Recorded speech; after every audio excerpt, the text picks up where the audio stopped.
le programme qui vient de sortir du nouveau Front Populaire, contrat de législature. Les 15 premiers jours, la rupture. Une seule priorité pour le gouvernement du nouveau Front Populaire après son installation, répondre aux urgences qui abîment la vie et la confiance du peuple français. Nous en finirons avec la brutalisation et la maltraitance des années Macron. Nous adopterons immédiatement 20 actes de rupture pour répondre à l'urgence sociale, aux défis climatiques, à la réparation des services publics et à un chemin d'apaisement en France et dans le monde pour que la vie change dès l'été 2024. Super, 20 actes. J'espère qu'ils ont mis quelque chose sur le racisme. Décréter l'état d'urgence sociale, bloquer les prix, réforme de la retraite, minimum SMIC. Alors, je vais vite sur les points parce que je vais me focaliser sur les questions de racisme. C'est mon choix. Augmenter les salaires, négociations commerciales, prix plancher, APL. Ok. Défi climatique. Droit au logement. Logement social. Ça intéresse les personnes racisées, beaucoup de celles qui vivent en logement social et dans les HLM. Je viens de ces espaces. Donc ça, c'est une vraie question. Et donc, défendre le droit au logement. Relancer la construction du logement social en revenant sur les coupes Macron pour les organismes HLM, 4 milliards d'euros annuels. Créer les places d'accueil d'hébergement d'urgence permettant un accueil inconditionnel et procéder dans les situations d'urgence à la réquisition des logements vides nécessaires pour loger les sans-abri. Ça, c'est vraiment pas mal. Ça évitera d'avoir la police qui déloge les gens et qui tabasse les gens dans des tentes et les énormes campements qu'on peut voir, notamment en région parisienne, mais pas que. Faudra voir comment ça va être mis en place, parce que c'est facile à dire, facile à faire, je pense pas. Comment est-ce que tu mets en place la réquisition de logements vides ? Du coup, on va avoir la police qui réquisitionne les logements pour donner aux personnes sans-abri la possibilité de se loger. Alors après, le truc qui est un peu étrange, c'est qu'on dit sans-abri ici, pas sans-papier, on est d'accord. Qu'est-ce qu'on définit par sans-abri ? Et est-ce que les personnes migrantes qui sont en situation d'extrême précarité seront aussi bénéficiaires de ce genre de mesures ou pas du tout ? C'est assez flou encore. Réparer les services publics, conférence de sauvetage de l'hôpital public, l'école publique son objectif d'émancipation, relancer la création d'emplois, aider pour les associations, notamment sportives et d'éducation populaire, ça c'est top, déployer des premières équipes de police de proximité, interdire les LBD et les grenades mutilantes et démanteler les Bravem. Super. Après, là on n'est pas... ça fait partie des revendications qui peuvent être portées par les comités justice et vérité, mais on n'est quand même pas dans de la mise en place de justice, on n'est pas dans de l'ouverture d'enquête ou dans le durcissement du règlement qui concerne les policiers, par exemple, revenir sur, j'ai oublié, aidez-moi, c'est quoi la loi qui est passée qui permet justement aux policiers de tirer au niveau de la légitime défense. C'est qui déjà qui a fait passer cette loi ? La loi Cazeneuve. Bien joué Morgan Star. Je parle de la loi Cazeneuve. Ouais, ça aurait pu être un sujet, par exemple, revenir sur la loi Cazeneuve. Les emplois aidés, c'est intéressant parce que ça va permettre à plein d'associations, notamment qui traitent de questions qui concernent les personnes racisées, de pouvoir fonctionner. Parce qu'aujourd'hui, il y a une énorme précarité dans ces champs. Retrouver la paix en Kanaki, Nouvelle-Calédonie. Abandonner le processus de réforme constitutionnelle visant au dégel immédiat du corps électoral. C'est un geste fort d'apaisement qui permettra de retrouver le chemin du dialogue et la recherche du consensus à travers la mission de dialogue renouée avec la promesse du destin commun dans l'esprit des accords de Matignon et de Nouméa et d'impartialité de l'État soutenant la recherche d'un projet d'accord global qui engage un véritable processus d'émancipation et de décolonisation. Je suis pas complètement convaincu parce que le projet de réforme constitutionnelle visant au dégel immédiat du corps électoral, il est déjà abandonné de fait puisque Macron, en dissolvant l'Assemblée, fait que ce projet n'est plus au programme. Parce que c'était porté par un député et tout, et qu'il fallait tout un processus, bref. En gros, c'est fini, cette histoire. Il faudra recommencer avec le prochain gouvernement. Donc, dans tous les cas, ils peuvent pas l'abandonner, c'est déjà fini. Donc, là, ils disent la mission de dialogue, donc ils vont créer une mission de dialogue, j'ai l'impression, mais est-ce qu'elle existe déjà ? Il y a déjà eu des trucs qui ont été mis en place, ou est-ce qu'ils veulent la créer ? Je trouve ça un peu très flou, en vrai. C'est la même phrase que la France a toujours dit, et ça n'a pas empêché d'arriver à la situation dans laquelle on est aujourd'hui. Donc ouais, je suis pas hyper convaincu. Donc ça, c'est les 15 premiers jours de rupture, et donc l'urgence de la paix, promouvoir une diplomatie française au service de la paix. Faire des propositions en vue d'une diplomatie de promotion des biens communs planétaires, crime d'écocide, service de la santé, ok. Ah, et ça c'est intéressant, lever des brevets sur les vaccins et les moyens médicaux de lutte contre les pandémies, c'est intéressant. Par exemple sur le continent africain, ce genre de truc qui évite de faire dépendre les gens de vaccins qu'il faut payer des sommes astronomiques, et du coup quand ils envoient de l'aide humanitaire, en fait c'est de l'aide qui sert à payer leurs propres vaccins. En fait ça touche jamais vraiment les Africains, c'est genre, tiens cette aide pour que t'achètes les vaccins qu'on a produits. Ok, bon bah stylé. En fait, c'est juste de l'alimentation des économies occidentales. Du coup, il y a des choses qui pourraient peut-être permettre d'éviter ce genre de mécanisme avec la levée des brevets sur les vaccins. Diplomatie féministe. Ah ouais, ça c'est intéressant. C'est vrai qu'il n'y a eu aucune mention de questions féministes depuis le début là. je suis focus sur les questions de racisme, moi, mais quand même, là, faut le dire, ni LGBT ou quoi que ce soit. Faire respecter l'engagement de la France d'attribuer 0,7% de son RNB à l'aide publique au développement. Ça, c'est pas forcément un truc positif. L'aide publique au développement aujourd'hui, notamment via l'AFD, donc l'Agence française de développement, c'est beaucoup un des mécanismes qui permet de maintenir les relations néocoloniales, notamment avec l'Afrique. Moi, je suis pas convaincu par ce genre de phrase.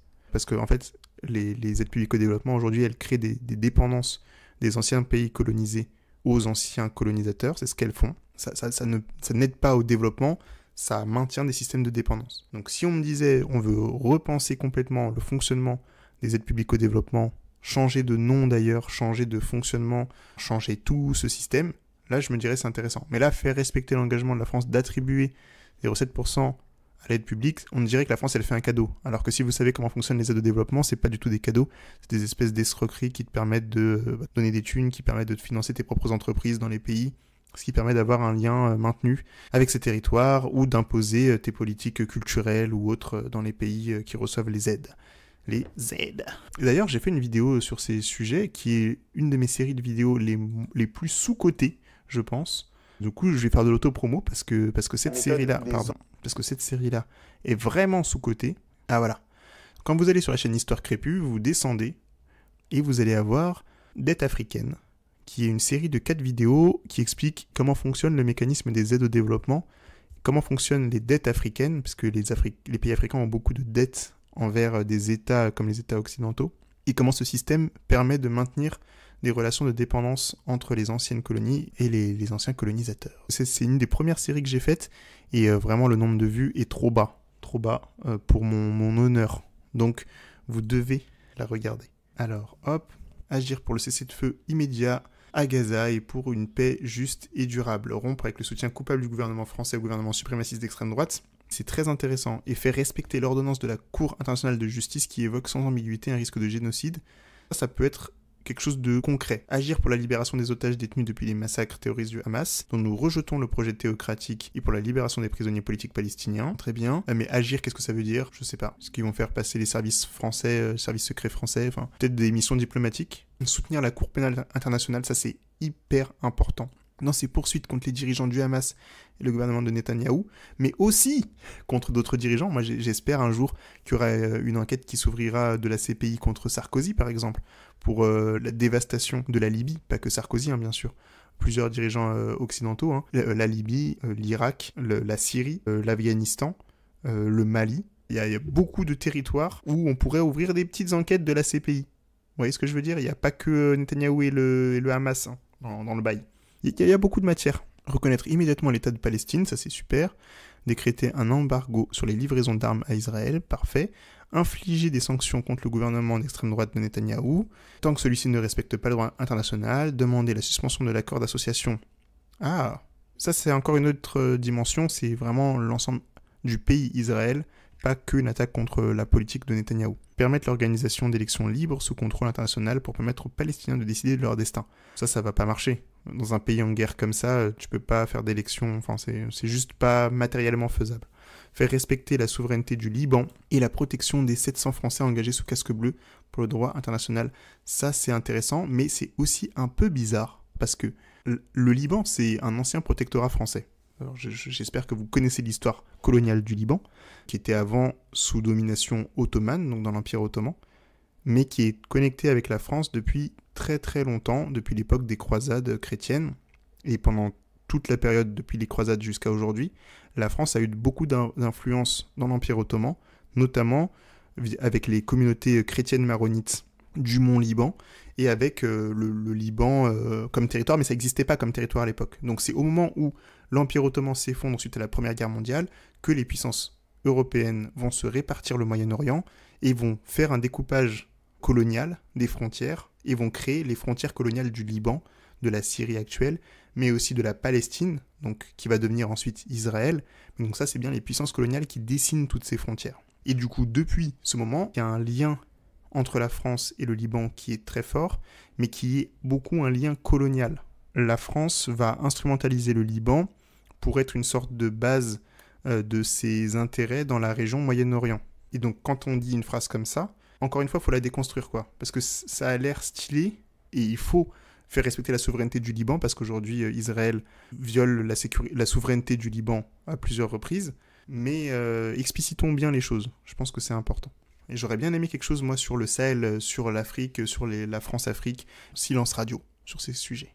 Franchement, du coup, 15 premiers jours, moi je suis déçu. Je suis déçu, la rupture, je suis déçu sur le plan de l'antiracisme. Alors, pour la question Gaza, c'était plutôt bien. Question Kanaki, c'est un peu vide. Il n'y a pas de vraies propositions. Sur les questions de l'aide au logement, c'est intéressant. En fait, la question du racisme n'est pas présente du tout, quoi. Il n'y a même pas le mot qui apparaît une seule fois.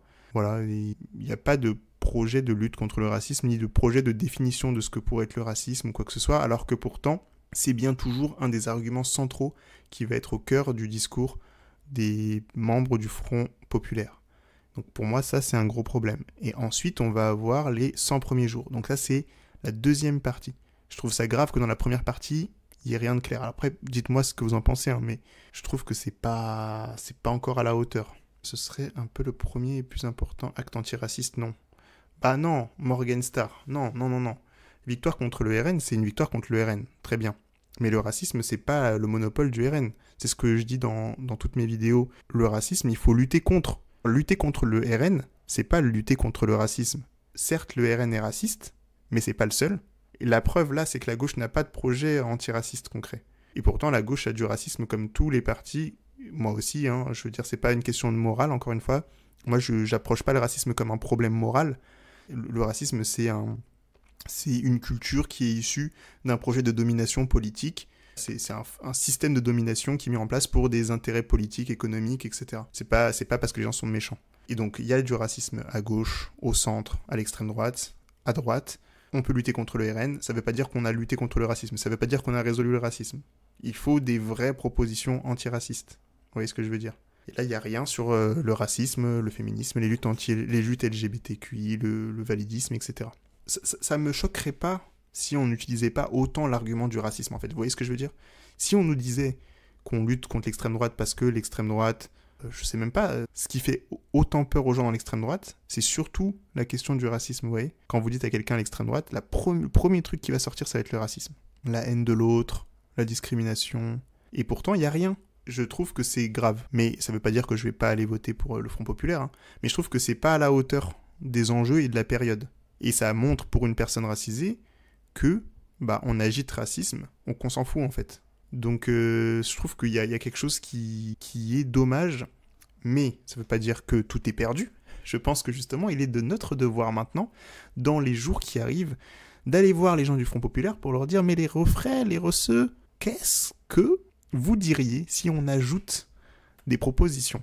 Donc Réa, qui est le producteur de la chaîne Histoire Crépue, qui disait dans un groupe qu'on avait fait « Mais pourquoi pas faire un ministère de la lutte contre le racisme ?» Et je me dis « Mais un peu une bonne idée quand même en fait. » Parce qu'un ministère de la lutte contre le racisme, genre dire on va ouvrir un ministère, d'un coup, on se demande mais à quoi il va servir le ministère ? Déjà là, t'es obligé de définir le racisme. À quoi il servirait un ministère de la lutte contre le racisme ? Et du coup, là, le ministère, il va avoir plein de missions différentes qui vont toucher aux questions de violence policière, qui vont toucher aux questions de discrimination à l'embauche, qui vont toucher aux questions de discrimination au logement, qui vont toucher aux questions d'éducation. D'éducation au racisme. Qu'est-ce que c'est que le racisme ? Qu'est-ce que c'est que l'histoire coloniale française ? Toucher aux programmes scolaires, etc., faire des recommandations. Je me dis, là, il y a un truc où, si tu ouvres le ministère, c'est tellement fort qu'il peut se passer plein de choses. Bien sûr, ça peut être récupéré, on peut ne pas se donner les moyens au ministère. Il y a des trucs sur les questions de violence sexiste. Alors, je sais plus c'est quoi le nom du ministère sur les questions de féminisme. Ça fait partie, je pense, d'un autre ministère. Mais dites-moi, le délai était court, se rassembler, s'entendre sur un accord en quelques jours, je suis d'accord. Je dis pas qu'ils ont pas fait le taf, hein. Franchement, c'est incroyable. Déjà, de s'être réunis, c'est incroyable. D'avoir trouvé la ref Front Populaire, d'avoir réactivé cette ref, c'est incroyable. D'avoir sorti un programme, d'être là sans s'être tiré dessus, c'est incroyable. Mais, puisque le racisme est l'argumentaire principal mobilisé pour activer les gens, comment vous pouvez ne pas le mettre au cœur de votre programme ? Vous voyez, c'est ça, moi, mon problème. Donc je dis pas que c'est pas incroyable, c'est un truc de ouf. Mais juste, il y a un problème. Et ça nous raconte beaucoup sur la société française actuelle. Et sur le focus moral qui est fait sur ces questions. Et ouais, voilà, donc il y a le ministère chargé de l'égalité entre les hommes et les femmes et la lutte contre les discriminations. Donc il existe déjà, merci Réa, mais du coup, soit il faudrait détacher les ministères des luttes contre la discrimination, ou faire un ministère des diversités, j'en sais rien, je déteste le mot diversité. Trouver une technique pour qu'en fait il y ait un accent et une visibilité de cette question comme une question légitime et centrale et autonome. Morgenstar, je comprends ton focus sur l'antiracisme, merci pour la précision sur ton propos, je découvre ta chaîne et ça me plaît bien. Je suis métis franco-tunisien et j'ai subi le racisme tout le temps à l'école primaire dans la campagne française d'un bassin industriel sinistré. J'arrivais d'Algérie avec ma famille, on avait migré de Tunisie vers l'Algérie avant la France, pour me situer. Non, pas de problème pour le pavé. Pour moi, si tu es racisé, ça me semblait évident que c'était antiraciste de voter contre. Ouais, je comprends ce que tu veux dire. Merci pour ta précision, Morgenstar. Et ouais, bah, tu vois, je suis d'accord en mode, c'est déjà un geste antiraciste de voter contre le RN. Et bien sûr, moi, je suis contre le RN. Je suis en mode, ils vont même pas passer, nique eux. Mais au-delà de ça, vas-y, on construit quoi en fait ? Qu'est-ce qu'on propose ? Parce qu'aujourd'hui, ils sont pas au pouvoir, le RN, et pourtant le racisme, il est archi là. Pendant François Hollande, le racisme, il était archi là.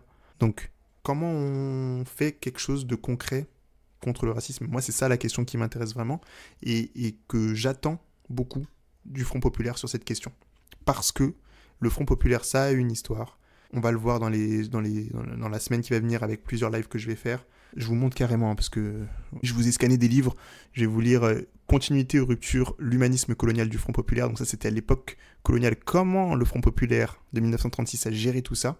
Il y a un livre qui s'appelle Les anticolonialistes de Jean-Pierre Biondi qui est aussi hyper intéressant. Qu'est-ce que le Front Populaire a fait dans les colonies au moment où il était au pouvoir ? L'usure des bonnes intentions. Toujours ce truc, c'est les bonnes intentions de la gauche. On va faire un projet plus humaniste, nanani nanana. Rien du tout. Donc, faisons mieux, comme disait le vieux. Mais pour faire mieux, il faut se rendre compte de ce qui s'est déjà passé, des erreurs qui sont déjà passées. Pareil, le livre Histoire globale de la France coloniale, il y a un chapitre, la commission d'enquête du Front Populaire, échec de politique réformatrice. Vous me direz lequel de ces 3 articles vous voulez qu'on lise. Partie 2. On va lire les grands titres et on va s'arrêter sur la partie antiracisme.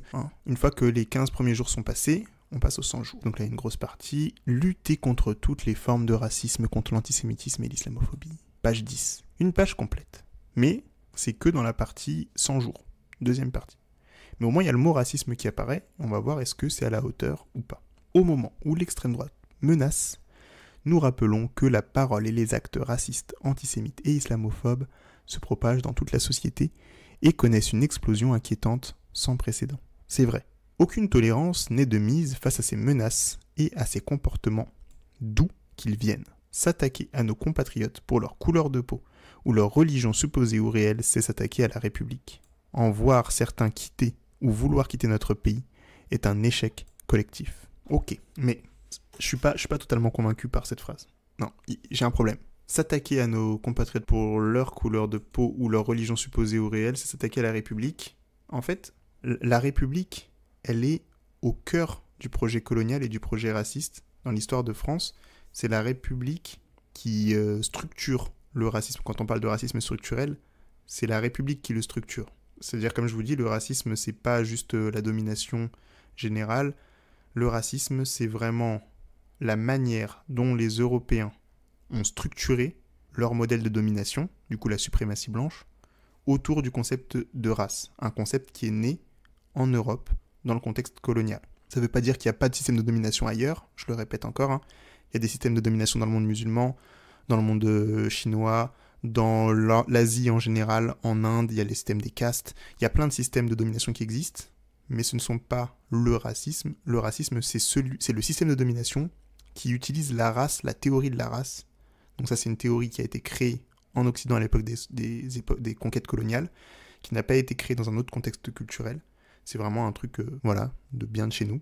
Donc ce truc-là, le racisme, est devenu structurel à l'époque de la République. Et pendant toute la trajectoire de la République, jusque dans les années 60, et même après, puisqu'on le voit aujourd'hui encore avec les Kanaks en Kanaky Nouvelle-Calédonie, le racisme, donc ces jeux de domination autour de cette notion de race, de cette théorie de race, ça a été le cœur du pouvoir politique de la République dans son empire colonial. Donc le racisme et l'attaque aux gens pour leur couleur de peau, religion supposée, etc., c'est le cœur du projet républicain dans la majorité de son existence. Du coup, cette phrase, elle me pose problème, Parce que c'est comme si les gens qui attaquent les compatriotes pour leur couleur de peau, etc., ils le font parce qu'ils sont méchants ou parce que...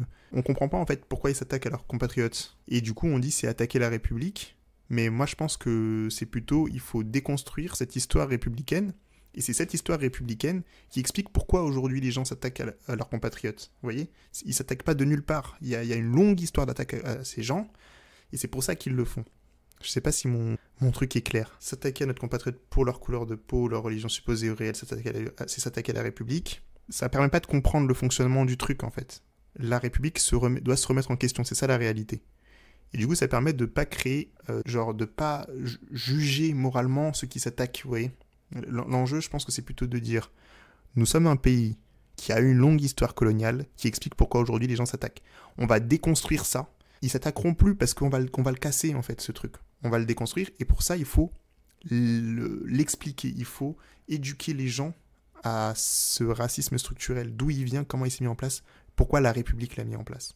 Et là, d'un coup, il y a des chances, je pense, de le déconstruire et d'en sortir. Après, la deuxième phrase, je suis d'accord. En voir certains quitter ou vouloir quitter notre pays, c'est un échec collectif. Ça, je suis totalement d'accord. Nous nous engageons à donner à la justice les moyens de poursuivre et de sanctionner les auteurs de propos ou actes racistes, islamophobes et antisémites. Ça, c'est super. Comment ? Je suis curieux parce qu'il y a déjà des lois qui existent, mais elles ne permettent pas d'être appliquées.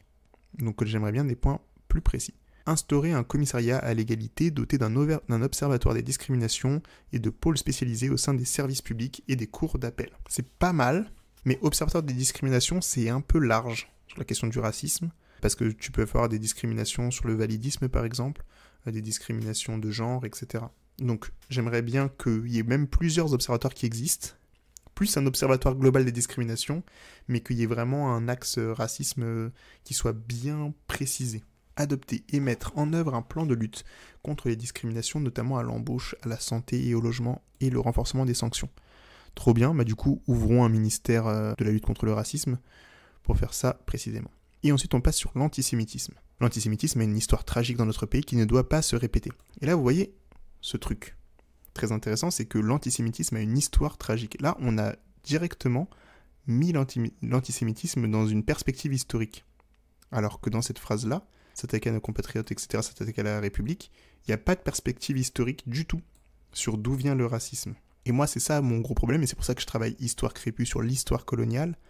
Le racisme n'est pas quelque chose de naturel qui apparaît dans toutes les sociétés et qui est la base et que du coup on pourrait dire arrêtons de faire. Non, c'est le résultat d'une longue histoire politique. Mais donc, là on voit que pour l'antisémitisme, il est ancré historiquement.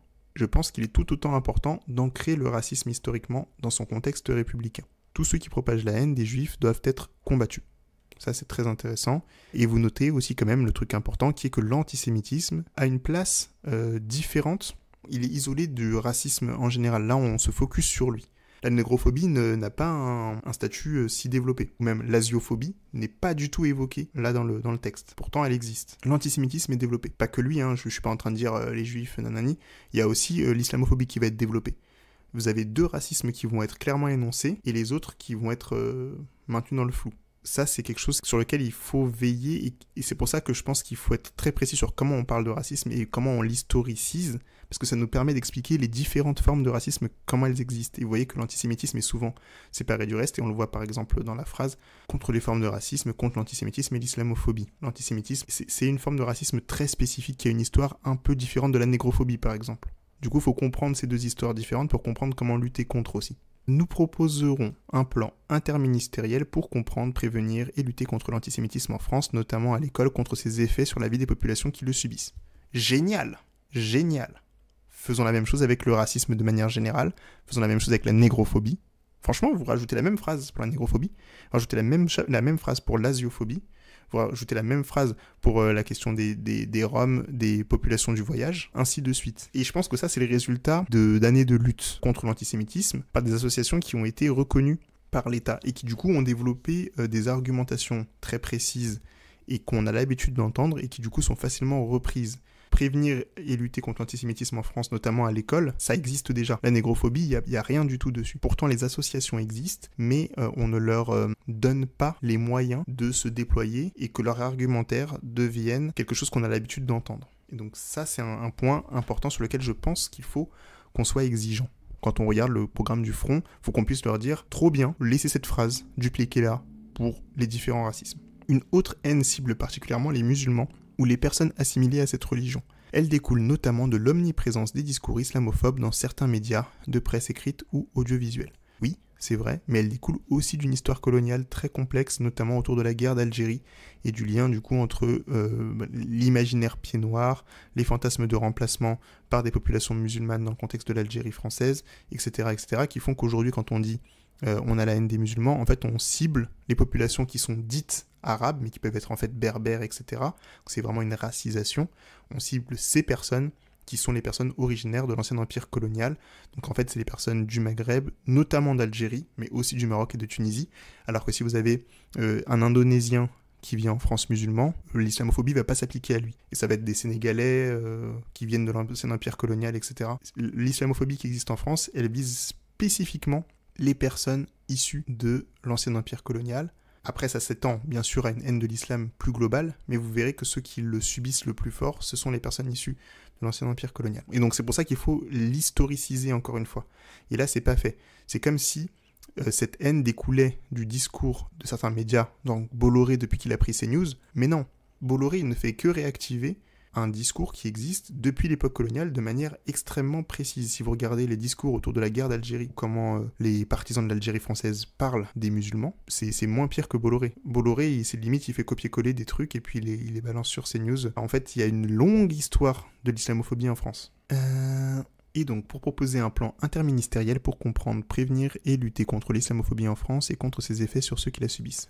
Ça, c'est super, mais moi, je pense qu'il faudrait du coup peut-être un ministère vraiment dédié à ça avant tout. Nous assurerons la sécurité des lieux culturels et cultuels, juifs, musulmans, chrétiens de notre pays, en renforçant si nécessaire toutes les mesures de protection policière dont elles bénéficient. On est vraiment sur le monothéisme, pour le coup. Alors oui, je suis chiant, oui, je suis pointilleux, mais je pense que c'est parce que il faut être exigeant avec les programmes qu'on défend. Et j'ai beaucoup d'espoir dans le Front Populaire, et donc je me permets d'être exigeant au maximum parce que j'ai envie que ce qui en sorte soit le meilleur qui puisse être pour le pays et pour ces questions sur lesquelles moi je me bats avec passion. Et c'est pas pour dire que leur programme c'est de la merde, hein.